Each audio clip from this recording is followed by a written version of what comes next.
இந்தியாவின் இரண்டாவது ஏவுதளம் நம்மளுடைய தூத்துக்குடி மாவட்டத்தில் இருக்கிற குலசேகரப்பட்டினம் அப்படின்ற இடத்துல அமைய போகுது. அந்த ஏவுதளத்தை அமைப்பதற்கான அடிக்கல் நாட்டு விழாவை தான் ஆரம்பிச்சு தொடங்கி வைத்திருக்கிறாரு நம்மளுடைய இந்திய பிரதமர் திரு நரேந்திர மோடி அவர்கள்.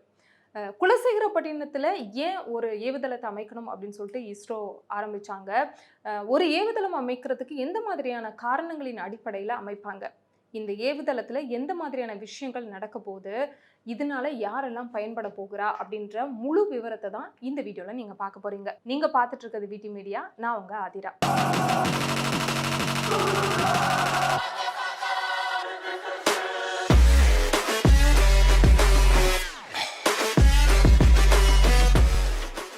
நம்ம இந்தியாவுடைய ஏவுதளம் ஆந்திர பிரதேசத்துல இருக்கிற ஸ்ரீஹரிகோட்டா அப்படின்ற இடத்துல தான் இருக்கு அப்படின்னு நம்ம எல்லாருக்குமே தெரியும்.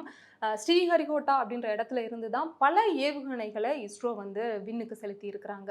அப்படி இருக்கும்போது ஏன் குலசேகரப்பட்டினத்தை அவங்க தேர்ந்தெடுத்தாங்க அப்படின்னா, ஸ்ரீஹரிகோட்டால வந்து உயர் ரக ஏவுகணைகளும் சரி, சிறிய ரக ஏவுகணைகளும் சரி மாற்றி மாற்றி வந்து அனுப்பிட்டு இருக்காங்க. அதை வந்து செட் பண்ணும்போது அதுக்கான பொருட்செலவு அப்படின்றது மாறி மாறி அனுப்பும்போது அதை செட் பண்ணி வச்சு லான்ச் பண்ணோம் இல்லையா, அந்த மாதிரி அனுப்பும்போது பொருட்செலவு அதிகமாகுது மாற்றி மாற்றி பண்ணும்போது. அதனால சிறிய ரக ஏவுகணைகளுக்கு தனியாகவே நம்ம ஒரு ஏவுதளத்தை வந்து கிரியேட் பண்ணிடலாம் அப்படின்னு சொல்லி அவங்க நினைக்கிறாங்க. அப்போ எந்த இடத்துல வந்து அந்த ஏவுதளத்தை அமைக்கலாம் அப்படின்னு சொல்லி தேடி பார்க்கும்போது இந்த குலசேகரப்பட்டினம் அப்படின்ற இடம் வந்து ரொம்ப சரியாகவே அவங்களுக்கு பொருந்தி இருக்கு அப்படின்னு சொல்றாங்க. அதுக்கு காரணம் என்ன அப்படின்னா, ஒரு ஏவுதளம் அமைகிறதுக்கு 3 முக்கிய காரணங்கள் இருக்குங்க.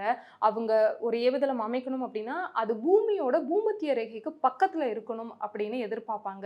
ஏன் அப்படின்னா அங்க இருந்து ஒரு ராக்கெட் போகும்போது தான் அதனுடைய பொருட்செலவும் சரி, நேர செலவும் சரி ரொம்பவே கம்மியா இருக்கும் அப்படின்னு சொல்லப்படுது. அதே மாதிரி பூமியோட தென் திசைக்கு அருகில குலசேகரப்பட்டினம் இருக்கு. ஏன்னா பூமி வந்து தென் திசையிலிருந்து கிழக்கு நோக்கி சுத்திக்கிட்டே இருக்கிறதுனால இது சீக்கிரம் விண்வெளிக்கு போயிடும் ராக்கெட் குலசேகரப்பட்டினம்ல இருந்து அப்படின்னு வந்து சொல்றாங்க. அதே மாதிரி கடலுக்கு பக்கத்துல குலசேகரப்பட்டினம் இருக்கு.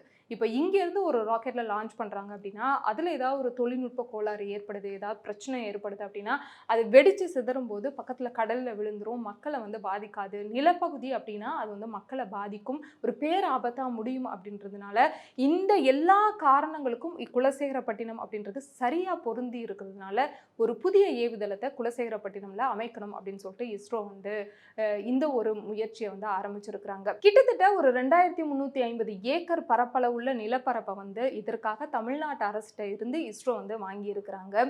2 வருஷத்துக்குள்ள இந்த ஒரு ஏவுதளம் அப்படின்றது பயன்பாட்டுக்கு வந்துடும் அப்படின்னு வந்து எதிர்பார்க்கப்படுது. ஏன் சிறிய ரக ஏவுகணைகளுக்கு மட்டும் ஒரு புதுசா ஒரு ஏவுதளத்தை வந்து உருவாக்குறாங்க அப்படின்னு சொல்லி பார்த்தோம்னா அதுக்கு 2 முக்கியமான காரணம் இருக்குங்க. நான் முன்னாடியே சொன்ன மாதிரி ஸ்ரீஹரிகோட்டால வந்து பெருசு பெரிய ரக ஏவுகணை, சின்ன ராக்கெட் அப்படின்னு சொல்லி மாற்றி மாற்றி விடும்போது அதை செட் பண்ற அந்த செலவு வந்து டிஃபரெண்ட் ஆகுது, அதிகமாகுது அப்படின்னு ஒன்று வச்சுக்கிட்டாலும் தனியாக ஒன்று வச்சுட்டோம் அப்படின்னா ஃபிக்ஸ்டாக இருக்கும். பெரிய ரக ஏவுகணைகளுக்கு மட்டும் அது ஃபிக்ஸ்டாக இருக்கும், திரும்ப திரும்ப செலவு பண்ண தேவையில்லை அப்படின்றது ஒரு காரணம். இன்னொரு காரணம் என்னன்னா, இதுக்கப்புறம் சிறிய ரக ஏவுகணைகள் எல்லாத்தையும் தயாரிக்கிற ஒரு பொறுப்பை தனியார் நிறுவனத்துக்கிட்ட கொடுக்க போறாங்க இந்தியா அப்படின்றது தான். ஏன்னா இப்போ பல தனியார் நிறுவனங்கள் அப்படின்றது வந்துட்டாங்க. சொல்லப்போனோம் அப்படின்னா பிக்செல்ஸ், நியூ ஸ்பேஸ் இந்தியா லிமிடெட், அக்னிகுல் காஸ்மோஸ், துருவா ஸ்பேஸ், ஸ்கைரூட் ஏரோஸ்பேஸ் இதெல்லாம் வந்து டாப் லெவலில் இருக்கிற இந்தியாவுடைய விண்வெளி தனியார் நிறுவனங்கள் அப்படின்னு சொல்லலாம். ஸோ இந்த நிறுவனங்கள் தான் இனிமே சிறிய ரக ஏவுகணைகளை வந்து தயாரிக்க போகிறாங்க. அவங்க தயாரிக்கிற ஏவுகணைகளை இஸ்ரோவோட அந்த லான்ச் பேடில் வச்சு லான்ச் பண்ண போகிறாங்க. இதனால் வந்து இதை தயாரிக்கிற நேரமும் ஆட்கள் செலவும் வந்து இஸ்ரோவுக்கு குறையும். இப்போ ப்ரைவேட் வந்து இங்கே யூஸ் பண்ணும்போது அதுக்கான ஒரு ரெண்டல் காஸ்ட்டும் வந்து இஸ்ரோவுக்கு கிடைக்கும் அப்படின்றதுனால வந்து இந்த ஒரு சேஞ்சை வந்து அவங்க பண்ண போகிறாங்க. இப்போ சிறிய ரக ஏவுகணைகளுக்கான பயன்பாடு அப்படின்றது அதிகமாக இருக்கிறது. ஏன், என்ன காரணம் அப்படின்னு சொல்லி பார்த்தோம்னா, இப்போ நிறைய அறிவியல் மூலமாகவும் சரி, தகவல் தொடர்பு மூலமாகவும் சரி பெரிய முன்னேற்றத்துக்கு நம்ம நகர்ந்து போயிருக்கோம் நம்மளுடைய மனித வாழ்க்கையில். அதனால் அடுத்த கட்ட தகவல் தொடர்பு முன்னேற்றத்திற்காக, நில வரைபடத்தை அளக்கிறதுக்காக, அப்புறம் நம்மளுடைய வெதர் கண்டிஷனை செக் பண்ணுறதுக்காக அப்படின்னு சொல்லி எக்கச்சக்கமாக பல சிறிய ரக ஏவுகணைகளையும் வந்து விண்ணில் செலுத்தணும் அப்படின்னு சொல்லிட்டு பல கண்ட்ரீஸும் நாடுகளும் வந்து போட்டி போட்டு இதுல இறங்கி இருக்கிறாங்க. முக்கியமா பிரான்ஸ், அமெரிக்கா போன்ற நாடுகள் இந்தியால இருக்கிற நம்மளுடைய ஏவுதளத்துல இருந்து எங்களுடைய செயற்கைக்கோள்களை, எங்களுடைய ராக்கெட்ஸ வந்து நீங்க செலுத்தி கொடுங்க அப்படின்னு சொல்லி கேட்குறாங்க. அதுக்கு முக்கியமான காரணம் என்ன அப்படின்னா, அவங்களுடைய நாடுகள்ல இருந்து அந்த ராக்கெட்ட செலுத்துறதுக்கும், நம்மளுடைய நாட்டுல முக்கியமா இந்த குலசேகரப்பட்டினம்ல அமைய போகுது இல்லையா?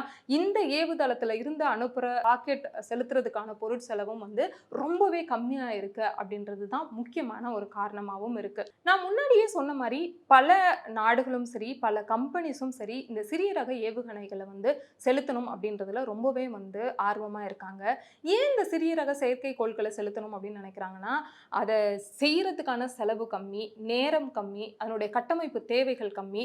ஒரு சிறிய ரக ஏவுகணையில ஒரு 500 கிலோ செயற்கைக்கோள் அளவுக்கு வந்து எடுத்துட்டு போக முடியும் அப்படின்றதுனால, நம்மளுடைய தேவைக்கேற்ப செயற்கைக்கோள்கள அந்த ராக்கெட்ல வச்சு அனுப்ப முடியும் அப்படின்றதும். அதே மாதிரி ஒரு சிறிய ரக ஏவுகணைய அனுப்பணும் அப்படின்னா, ஒரு 6 பேர் இருந்தா போதும். ஒரு 6 பேர் வச்சு ஒரு ராக்கெட்ட வந்து லான்ச் பண்ண முடியும் அப்படின்ற பல காரணங்கள்னால தான் பல பேரும் இந்த சிறிய ரக ஏவுகணைகள வந்து பண்ணணும் அப்படின்னு சொல்லி அனுப்பணும், விண்ணுக்கு அனுப்பணும் அப்படின்னு சொல்லிட்டு ஆர்வமா இருக்காங்க.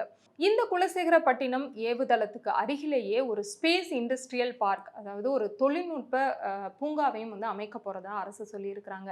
அது எதுக்காக அப்படின்னா, இந்த ராக்கெட் லான்ச்சுக்கு தேவையான எலக்ட்ரானிக்ஸ், மெக்கானிக்கல் பொருட்கள், அப்புறம் உந்துவிசை ரசாயனங்கள் அப்படி சொல்ற கெமிக்கல்ஸ், ஒரு ராக்கெட் அனுப்புறதுக்கு என்ன விஷயங்கள்லாம் தேவையோ அது எல்லாத்தையுமே அந்த இண்டஸ்ட்ரியல் பார்க்ல நிறைய கம்பெனிஸை கிரியேட் பண்ணி அங்க இருந்து தயாரிச்சு இந்த ஒரு போர்ட்டுக்கு கொண்டு வந்து யூஸ் பண்ணிக்கலாம் அப்படின்றது தான் ஒரு அரசனுடைய ஒரு பார்வையா இருக்கு. இஸ்ரோவோட ஒரு பார்வையா இருக்கு. இது வந்து வேற எங்கேயாவது கம்பெனி வச்சு அங்கேருந்து எலக்ட்ரானிக் பொருட்களை தயாரித்து இங்கே கொண்டு வந்தோம் அப்படின்னா டிரான்ஸ்போர்ட்டேஷனுக்கே ஒரு செலவாகும் இல்லையா? அது எல்லாத்தையும் கம்மி பண்ணி பக்கத்துல இருந்தே வந்து நம்ம தயாரித்து கொடுத்துடலாம் அப்படின்னு சொல்லி எதிர்பார்க்கப்படுது. இதனால நன்மைகள் என்னெல்லாம் ஏற்பட போகுது அப்படின்னு சொல்லி பார்த்தீங்கன்னா, அந்த தூத்துக்குடி மாவட்டம் வந்து நிறைய வகையில் வளர்ச்சி அடையவும் வாய்ப்புகள் இருக்குது. அதே மாதிரி நம்மளுடைய தமிழக இளைஞர்களுக்கும் சரி, தமிழக மக்களுக்கும் சரி நிறைய வேலை வாய்ப்புகள் கிடைக்கவும் வந்து வாய்ப்பு இருக்குது அப்படின்னு சொல்லி இஸ்ரோல இருந்து சொல்லியிருக்கிறாங்க. பல நாடுகளும் இந்த குலசேகரப்பட்டினம்ல எப்போ ஏவுதளம் அப்படின்றது ஆரம்பிக்கப்படும் அப்படின்னு சொல்லி எதிர்பார்த்துட்டு இருக்கிறாங்க. ஏன் குலசேகரப்பட்டினம்ல இந்த ஏவுதளம் வரப்போகுது அப்படின்ற ஒரு முழு தகவலை நீங்க தெரிஞ்சிருப்பீங்க அப்படின்னு நினைக்கிறேன். இந்த மாதிரி பல செய்திகளை நீங்க பார்க்கணும், தெரிஞ்சுக்கணும் அப்படின்னு நினைச்சீங்கன்னா நம்மளுடைய வீட்டு மீடியாவை சப்ஸ்கிரைப் பண்ணுங்க.